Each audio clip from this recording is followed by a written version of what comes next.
بسم اللہ الرحمن الرحیم۔ رمضان میں قرآن پڑھتے وقت یہ 3 غلطیاں کبھی مت کرنا۔ قرآن حکیم وہ واحد کتاب ہے جس کے ایک حرف کی تلاوت پر 10 نیکیاں ملتی ہیں۔ حضرت عبداللہ بن مسعود رضی اللہ تعالیٰ عنہما روایت کرتے ہیں، جس نے کتاب اللہ کا ایک حرف پڑھا اس کے لیے اس کی فرض 1 نیکی ہے اور 1 نیکی کا ثواب 10 گنا ہوتا ہے۔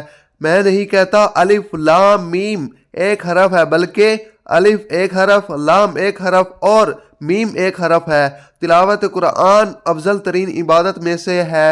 حضرت نعمان بن بشیر رضی اللہ تعالیٰ عنہما بیان کرتے ہیں کہ حضور نبی اکرم صلی اللہ علیہ وآلہ وسلم نے فرمایا، میری امت کی سب سے افضل عبادت تلاوت قرآن ہے، اور یہ عظیم کتاب جس کی تلاوت فضیلت ہے رمضان المبارک کے بابرکت مہینے میں نازل ہوئی۔ اس لحاظ سے قرآن حکیم اور رمضان المبارک کا آپس میں گہرا تعلق ہے۔ رمضان المبارک میں قرآن مجید کی تلاوت کرنے والا گویا اس تعلق کو مضبوط و مستحکم کرتا ہے۔ حضور نبی اکرم صلی اللہ علیہ وآلہ وسلم کے متعدد احادیث مبارکہ اس بات کی دلیل ہے کہ آپ صلی اللہ علیہ وآلہ وسلم رمضان المبارک میں قرآن حکیم کی تلاوت فرماتے اور جبرائیل امین علیہ السلام کو سناتے۔ حضرت عبداللہ بن عباس رضی اللہ تعالیٰ عنہ سے مروی ہے، حضرت جبرائیل امین علیہ السلام رمضان المبارک کی ہر رات میں آپ صلی اللہ علیہ وآلہ وسلم سے ملاقات کرتے اور آپ صلی اللہ علیہ وآلہ وسلم کے ساتھ قرآن کی تلاوت کرتے۔ مزید بروز قیامت تلاوت قرآن کا اہتمام کرنے والوں پر اس کے معنی سمجھنے والوں کی شفاعت خود قرآن حکیم فرمائے گا۔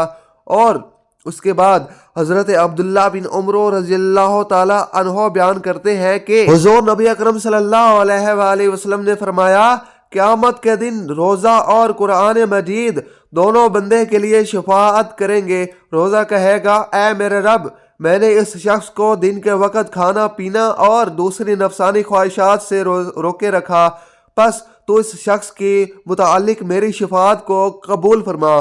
قرآن مجید کہے گا، اے میرے رب، میں نے اس شخص کو رات کے وقت جگائے رکھا، پس اس کے متعلق میری شفاعت قبول فرما۔ آپ صلی اللہ علیہ وآلہ وسلم نے فرمایا، ان دونوں کی شفاعت قبول کی جائے گی۔ اور ناظرین، رمضان المبارک کا مہینہ آ رہا ہے، چلنے والا ہے۔ رمضان میں قرآن مزید پڑھنے کا شوق ہمارے اندر بہت ہی زیادہ ہو جاتا ہے۔ جیسے ہی رمضان المبارک کا مہینہ آتا ہے اور ہم لوگ زیادہ سے زیادہ قرآن پاک پڑھیں۔ روزے کے بعد جو سب سے پہلے اہم عبادت ہے رمضان کے مہینے کی، وہ ہے قرآن مجید کی تلاوت۔ لیکن قرآن مجید کی تلاوت کرتے ہوئے کچھ باتوں کا خیال رکھنا چاہیے، خیال رکھنا بہت ہی ضروری ہے۔ کہیں ایسا نہ ہو کہ ہم قرآن مجید زیادہ پڑھنے کے چکر میں وہ غلطیاں کر بیٹھیں جن سے ہمیں ثواب تو بہت دور کی بات ہے کہ قرآن پاک پڑھنا ہمارے لیے وبال بن جائے۔ زیادہ سے زیادہ قرآن پاک پڑھتے ہیں تو اس سے زیادہ کے چکر میں ہم قرآن پاک میں مزید اچھے انداز میں نہیں پڑھ سکتے، مزید اچھے انداز میں نہیں پڑھ رہے ہوتے۔ ہم قرآن مجید کو جلدی پڑھ رہے ہوتے ہیں کہ پڑھتے ہوئے قرآن مجید کے الفاظ کو کٹ جاتے ہیں، تو پھر یہ طریقہ مناسب نہیں ہے۔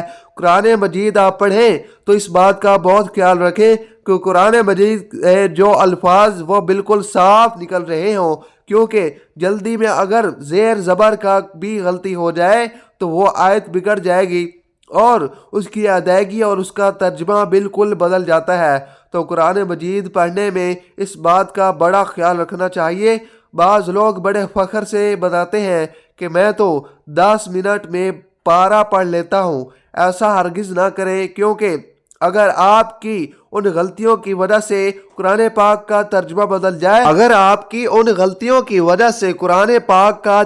بدل جائے تو آپ بہت بڑے گناہ کے مرتکب ہوں گے اور سزا بھی کڑی سے کڑی ہوگی۔ اس کا بہت خیال رکھنا چاہیے، کیونکہ اللہ تعالیٰ قرآن مجید پڑھنے والوں کی صفات دیکھتا ہے، اس کی مقدار ہرگز نہیں دیکھتا ہے۔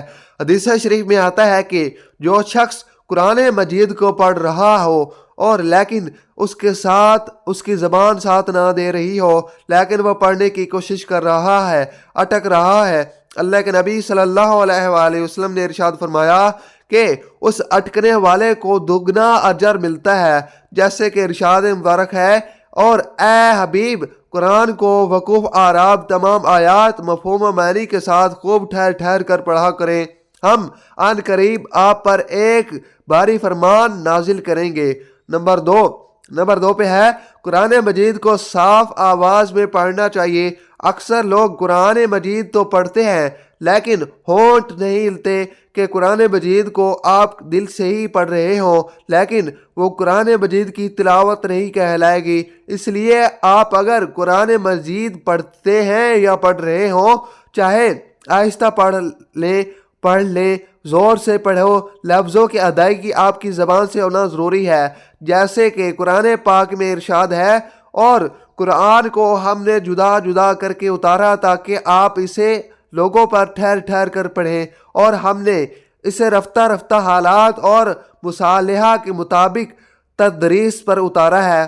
نمبر 3، بظاہر قرآن پاک کھلا ہوا ہے اور آپ کے نہ تو ہونٹ چل رہے ہیں اور زبان کی جگہ کے لفظوں کی مکمل ادائیگی نہیں ہو رہی۔ اکثر لوگ بالکل ہونٹ بند رکھتے ہیں، ان کے ہونٹ حرکت نہیں کر رہے ہوتے، بس نظریں چل رہی ہیں کہ بس لائنوں پر نظریں چل رہی ہوتی ہیں، تو یہ قرآن مجید کو صرف دیکھنا ہے اور یہ قرآن مجید کو پڑھنا نہیں ہے۔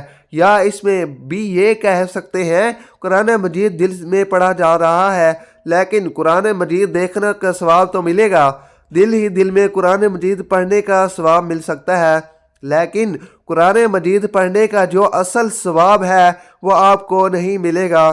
اسی لیے اگر آپ آہستہ سے بھی قرآن مجید پڑھ رہے ہیں تو زبان سے لفظوں کی ادائیگی ہونا ضروری ہے۔ تو یہ غلطیاں ہیں جو قرآن مجید کی تلاوت کرتے وقت ہم کرتے ہیں، جو ہمیں بالکل بھی نہیں کرنی چاہیے۔ حضرت ابو ہریرہ رضی اللہ تعالیٰ عنہ بیان کرتے ہیں کہ حضور نبی اکرم صلی اللہ علیہ وآلہ وسلم کے ساتھ حضرت جبرائیل علیہ السلام سال میں ایک دفعہ قرآن کریم کا دہرایا کرتے تھے، لیکن جس سال آپ صلی اللہ علیہ وآلہ وسلم کا وصال ہوا اس سال 2 مرتبہ دہرایا۔ کیا پھر آپ صلی اللہ علیہ وآلہ وسلم ہر سال 10 روز اعتکاف فرمایا کرتے تھے، لیکن جس سال آپ صلی اللہ علیہ وآلہ وسلم کا وصال ہوا اس سال 20 روز اعتکاف فرمایا۔ اس حدیث کو امام بخاری، ابو داؤد اور نسائی کی روایت میں کیا ہے۔ حضرت عائشہ صدیقہ رضی اللہ تعالی عنہا بیان کرتی ہیں کہ حضرت فاطمہ الزہرا رضی اللہ تعالی عنہا تشریف لائیں اور ان کا چلنا ہو بہو نبی کریم صلی اللہ علیہ وآلہ وسلم کے چلنے جیسا تھا۔ آپ صلی اللہ علیہ وآلہ وسلم نے اپنے لخت جگر کو خوش آمدید کہا اور اپنے دائیں بائیں جانب بٹھا لیا، پھر چپکے سے ان کو کوئی بات کہی تو وہ رونے لگی۔ میں نے ان سے پوچھا آپ رو رہی ہیں؟ پھر آپ صلی اللہ علیہ وآلہ وسلم نے ان سے کوئی بات چپکے سے کہی اور وہ ہنس پڑی۔ بس میں نے کہا کہ آج کی طرح میں نے خوشی کو غم میں اتنے قریب نہیں دیکھا، اتنا نزدیک کبھی نہیں دیکھا۔ میں نے حضرت فاطمہ الزہرا رضی اللہ تعالی عنہا سے پوچھا آپ سے حضور نبی کریم صلی اللہ علیہ وآلہ وسلم نے کیا فرمایا تھا؟ تو انہوں نے جواب دیا میں رسول اللہ صلی اللہ علیہ وآلہ وسلم کے راز کو ظاہر نہیں کر سکتی۔ جب حضور نبی کریم صلی اللہ علیہ وآلہ وسلم کا وصال ہو گیا تو میں نے ان سے اس بارے میں پھر پوچھا کہ بتاؤ مجھے۔ انہوں نے جواب دیا آپ صلی اللہ علیہ وآلہ وسلم نے مجھ سے یہ سرگوشی کی تھی کہ جبرائیل علیہ السلام ہر سال میرے ساتھ قرآن مجید کو ایک بار دہرایا کرتے تھے، لیکن اس سال 2 مرتبہ دہرایا ہے۔ میرا خیال یہی ہے کہ میرا وقت وصال آ چکا ہے اور میرا وقت وصال آ پہنچا ہے، اور بے شک میرے گھر والوں میں سے تم ہی ہو جو سب سے پہلے مجھ سے ملو گی۔ مجھے رلا دیا۔ پھر آپ صلی اللہ علیہ وآلہ وسلم نے فرمایا کیا تم اس بات پر راضی نہیں کہ تم تمام جنتی عورتوں کی سردار ہو، یہ تمام مسلمان عورتوں کی سردار ہو؟ تو اس بات پر ہنس پڑی۔ یہ حدیث متفقہ علیہ ہے۔